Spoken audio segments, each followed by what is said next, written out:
going to get started with four-time WNBA champion Seimone Augustus. We'll go over to Miriam Swanson with the LA Daily News.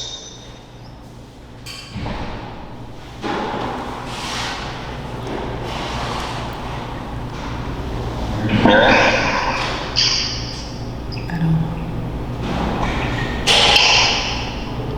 It looks like her audio is down. We'll go over to Rashawn Haylock. Hey, Seimone. Hey, how you doing? Doing all right. There's been a lot of talk about just the chemistry within camp so far. What have you noticed about it, and what is unique about it? At this point in the season, for a team to be as close as you all are.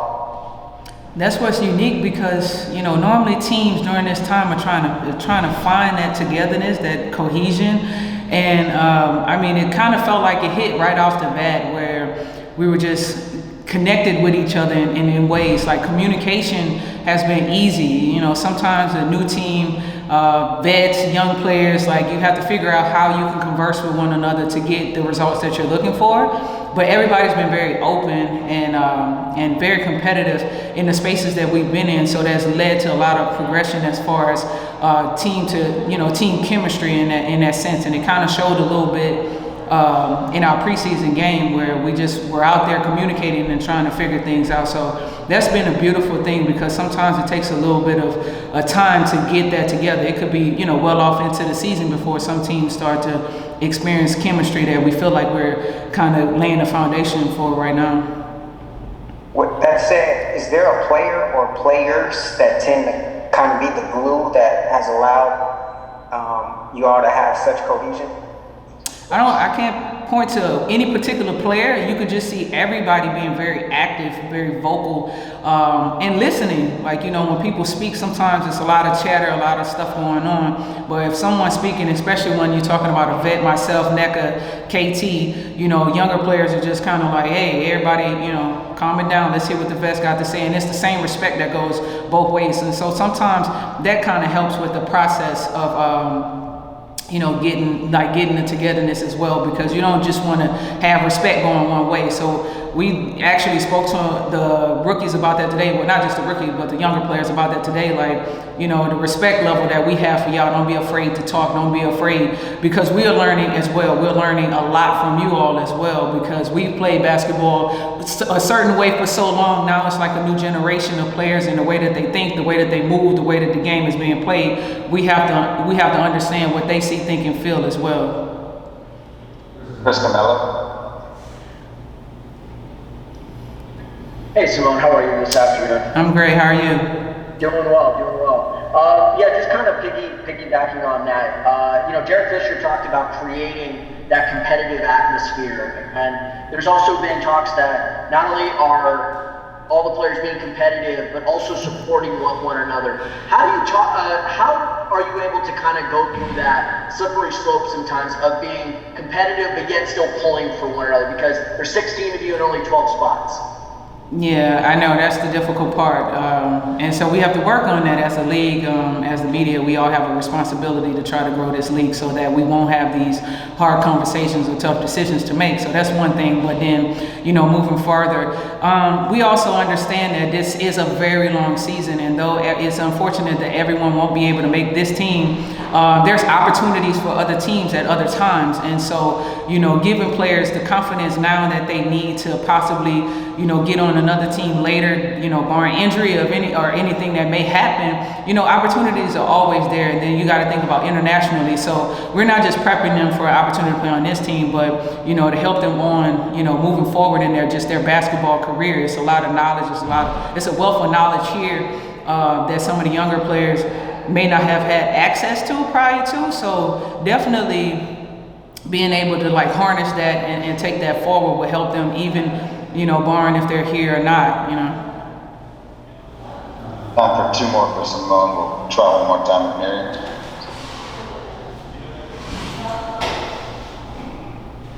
Hey, Seimone, hear me now? Yeah, I can hear you now, and I can see you. What's up? Hey, yeah, no, I snuck in. Thanks for doing this.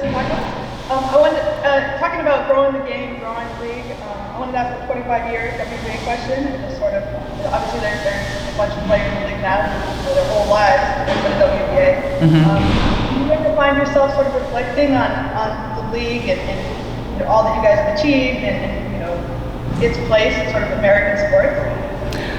Yeah, I mean, being the old head on this team, you know, the younger girls on this team has always had an opportunity to dream of coming here. This didn't happen for me until I was well off into high school before this league formed, you know, became. And so I'm just like, you know, to see, you know, the transition from me going to like, well, what's going to happen to me? Like, am I going to have to go to college and then it's to the workplace, or like what's going on, to see the league happen, and then not just happen, but, you know, it burst on the scene, and Cynthia Cooper, Lisa Leslie, and all those wonderful ladies like held the torch and like did their thing to help us get to this point. And then you see this generation, the Numkatis and the EC like take over and come in with a CBA that's now more progressive and supportive of what we're trying to do moving forward. You know, you can't think to you know, like the hope and the thinking that the growth in the media and the sponsorship opportunities that are being created for us and for women in sports is going to be amazing to see how this blossoms. Like, everything is like on a rise. Like, we're at what, 68% viewership, like increased viewership from last year. Like, the NCAA women's tournament did well this year, so everybody's looking for basketball, fiending for women's basketball, to see what those young ladies there were, you know, in the collegiate level. Now, what are they going to transition and do on this level? So it's a beautiful thing, the growth over the last 25 years, you know, the up and down, but now we're finding our stride and really moving forward. So I'm happy that I was able to be a part of it, even though I feel a tad bit old. I was here with 16 of the 25. So, you know, I've experienced a lot of the changes, the changing of the guards and the changes of opportunities that we've been able to see. Last question for Seimone will go to Megan Hines. Hi Simone, how are you? I'm great. How are you, Megan? Good. I just wanted to ask, since you talked about like being the old head on the team and being around a lot of the younger ones, how's the generational kind of shift between you guys, because like of the SWV escape thing that you guys are talking about? What are some different pop cultural things that you guys have like learned about one another in like this time? And you know what, the biggest like conversation that we had, like a lot of the beats and a lot of the songs that they know is something different from what we know. And so we would go back and forth about like the different songs. Like I'm trying to think, who is it? Tory Lanez, like that's the guy that takes the old school beats and put it to new school stuff. And I'm like, yo, that's such and such beat. That's Usher. Like, what are you talking about? They like, nah, this. So we'll kind of go back and forth about the music part of everything when it comes to like the pop culture or whatever. Like they don't know. They didn't even know who SWV was. Like Coop had to get help from Coach Fred in that Money Moan days that you saw. But it's good that, you know, we're around because we get to have those conversations and kind of laugh about them at the end of the day. And like I said before, we learn a lot from them. Like, they got way more energy than we ever had when it comes to investing in TikTok and all this stuff. Like, I could never, I mean, I think the closest our generation got was like Dub Smash. Do anybody remember like Dub Smash?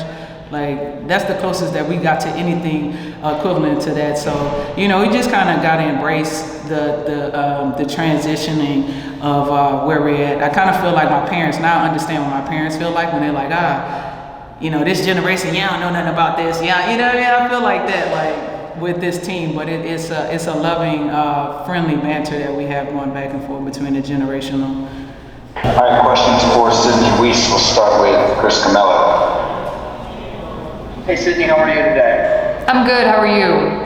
Doing well. I just kind of wanted to talk about what you see your role with this particular group this year, and how has the competition with all of the new faces kind of helped elevate your game?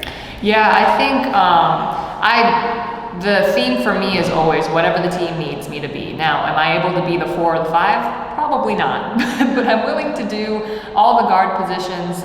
Each game brings a different opportunity to fill, offensively, defensively. Each game is different. You never know what's going to be asked of you. So I'm just trying to be prepared at each guard spot. And our offense helps that because everything is interchangeable. And so you're able to play, you might get a rebound, bring the ball up one possession, and the next possession, Cooper, E-Dub, they might bring the ball up and you're running down the wing. And so it's awesome to be versatile. And I think we have a lot of people who can fill in those different roles. And so I appreciate not necessarily being boxed in. It just depends on what each given game presents. We'll go to Chris Sylvester with LASparks.com. Hey, Sydney, thanks for taking some time to chat with us this afternoon. If you could, describe the feeling of just being back out there on Sunday. I know it was a preseason game, and it doesn't measure up to the magnitude of what it's going to be on opening night come the 14th, but what was it like just to be out there on the floor and playing a game outside of the bubble for the first time in almost 2 years?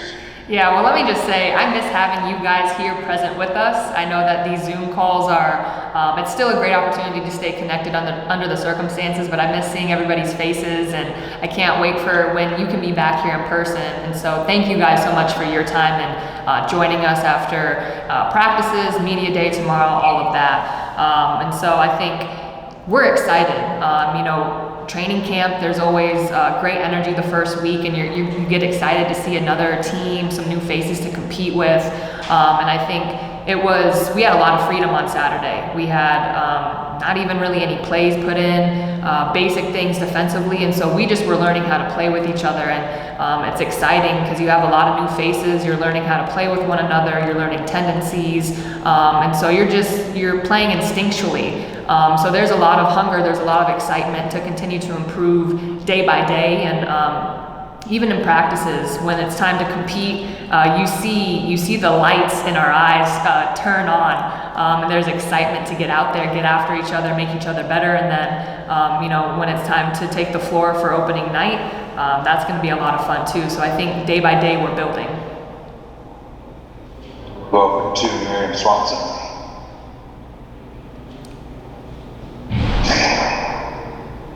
Hey, Sid.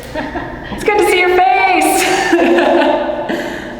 Not quite in person, but I snuck in this way. Yes. I just wanted to ask, what's your review of Academy USA? You guys do facility, you've been working at it, and what works about it? How much access do you guys have? That kind of thing. Yeah, so this facility is awesome. There's 3 courts at our disposal. We have a weight room that's all right there, and it's great to have. We have it all morning, and so we can get here early. Obviously, with COVID protocol, we got testing that we got to take care of right off the bat, but then we can get here as early as 7:30, and obviously right now it's almost 1. So we've been here all morning. This is our spot. It's nice to have a couple rims that we can shoot at. You have a weight room, you have coaches, you have people on deck to help you out for rebounding, whatever you might need. And so this area, it's really nice. We have everything that we could ask for, and so we're really grateful to have this space for the Sparks. It's a great question. Miriam, do you have one more? We have time for one more for Sydney if you have one. Oh, sure. I mean, ask questions all day.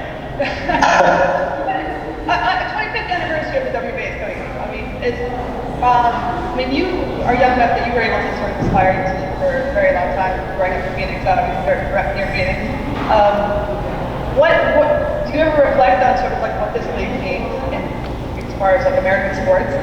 What are your thoughts on that? Yes, for this to be the 25th year, I remember growing up, going to Phoenix Mercury games as a kid, and I started playing when I was 5-6 years old, and I've been fortunate to have this league my whole life. So I didn't know a world without the opportunity to play professionally in the States. Obviously, before this, you could play overseas. You think of 11 basketball. You have that to emulate where, I'm going to go and once I'm done with college, go play overseas, maybe never play in front of my family, my friends again. And now you have that opportunity to play in front of loved ones, to build a culture in America that lifts women's basketball on a pedestal as it should be. And I think it's amazing to see from when I was a kid to high school, to college, now being part of it, the growth and the positive trend that is following what we're doing on and off the court. And so I take a lot of pride to represent not only this organization, but the WNBA and what we're doing. And it's really cool to be on the inside now and to have a hand in making sure that what it is right now, we're leaving it even better for those who are following in our footsteps. All right, questions for Derek. We'll start with Rashawn Aylock. Hey, Coach. How's it going? I'm good, Rashawn. How you doing, man? Doing all right. You talked about just some of the uniqueness of the schedule, especially that first month. How can that be beneficial to some of the rookies? Even just to you as a whole. With so many new pieces. Yeah, no, I believe it can be beneficial for, at least from a coaching perspective, it can be really beneficial, for all teams. It is really difficult to find practice time during the season. So to have the opportunity to practice a few times a week for the first 3 or 4 weeks of the season, I think it allows you to get better, even though the season has started, and sometimes it's hard to do. So we're looking at it as an opportunity to continue to build habits and become the team over time that we feel that we'll be capable of becoming. John W. Davis. Hey, Coach, how's it going? I'm good, John. Good. Building off of that question, how are you planning on keeping the free-flowing nature of your offense that you probably had in the scrimmage once you start installing these plays, which could invariably cause some of these players to start thinking a little bit more on the court as they try to execute what you're asking them to do? Yeah, no, that's the $1 million question right there. Is like how to strike that balance and how to make sure our players feel free to play basketball and trust the instincts that they do have, but then also as a coaching staff continue to impart as much relevant information that can help them to increase the instincts and increase the feel for the decision making required in a particular situation, whether offensively or defensively. So we'll have to continue to work at it, and that's where I think that practice time can be really helpful. That first month of the season, it's really like an extended, training camp space where, you can play a game, you can go back to the drawing board, you can watch video, and really improve from one game to the next, which again is difficult to do in professional sports. So I think offensively, we're looking forward to having that space. And I think we're going to have to fight the urge all season to help our players not, think too much about what they should be doing. Because it's just the way a lot of players have been developed to play the game. So I have to do a better job this season of, making it clear what we want and when we want it. And then everything else, we'll be able to trust their ability to make the right decisions. Megan Hines. Hi, Derek. I just wanted to ask, how has it been being 1 week into camp and having this done scrimmage? How have you guys adjusted and had the routine done throughout this week? Yeah, we felt good about our first week together and what we were able to get accomplished. We didn't want to get ahead of ourselves from a planning perspective in terms of play sets and calls and actions and things that took away from building the proper fundamentals and habits that you'll need in order to be successful, regardless of what defensive coverage you are trying to implement or what offensive action you'd like to run. If you cannot execute the basic fundamentals of good screening, good passing, being able to catch and shoot the basketball, understanding how to work with your teammate in a screening situation, whether it be a pin down or a ball screen or a cross screen. There are very basic things in basketball that if you can execute those things very well, you don't need a playbook with 100 different plays in it if you can't do the most basic things. So we feel like in our first week and then even in this week, we're going to double down on, fundamentally being sound in the execution of basic offensive and defensive principles. And then as we layer our offensive and defensive repertoire, then because our foundation is solid, we can take the wrinkles and the specials and all of those things and execute them at even a higher level because our fundamentals are good. For two more, we'll go to Michael Matthew. Hey, what's up, Coach Fitch? My question for you today, you guys gave up only 71 points the first scrimmage game after last season allowing about 80 points a game. Are you putting a real emphasis on the defensive side of the floor for your ladies? We always try to. I really believe, I think as a coaching staff and organizationally, like we really believe that defense still can win championships. You need to be able to score the ball, and that's an area that we want to improve in dramatically. But I think since we stepped foot into this team in 2019, it's been about defense. Our team has been in the top 3 in the league the last 2 seasons, and our goal is to get to the top spot somehow, some way. To be the best defensive team in this league.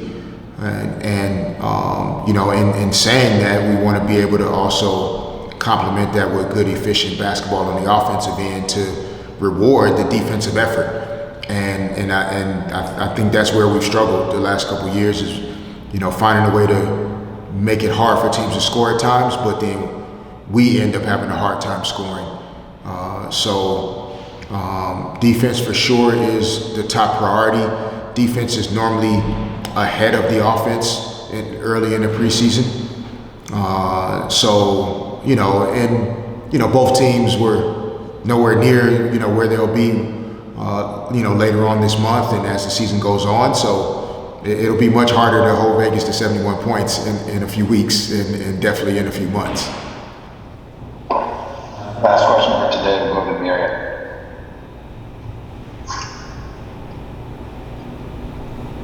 Hey, Derek. Hi, Mary. So I just wanted, I know you guys have been going hard for a week, wanted to check in and see how everybody's doing health-wise and if there was any update on the Arella front. Yeah, no, health-wise, we, overall, we're in a pretty good spot.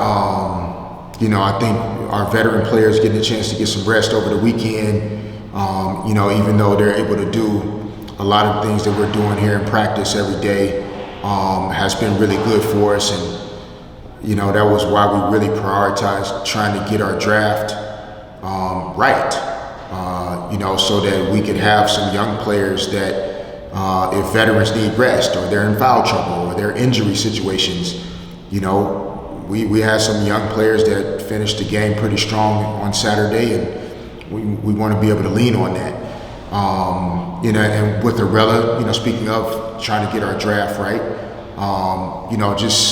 COVID has just been a really challenging thing from a protocol perspective this year, and with players coming in from different states and different situations, and just getting everyone clear from a health and safety standpoint has been somewhat challenging. We had a couple that were 2 or 3 days behind the group that they've now caught up, and just Arella's just the last one that's gotten hung up the most. That we've been working to get cleared, and we're hoping to get some good news here pretty soon, but it is just a really difficult situation, and I think it underscores the challenge in this league overall with trying to take all of these good players and get all these teams down to 11 or 12 within 2 weeks. That's a really hard thing for all teams to do, and we're going through it, and we'll figure it out. But we're hoping to see Arella soon, if possible, and then we'll kind of start to make some decisions from there.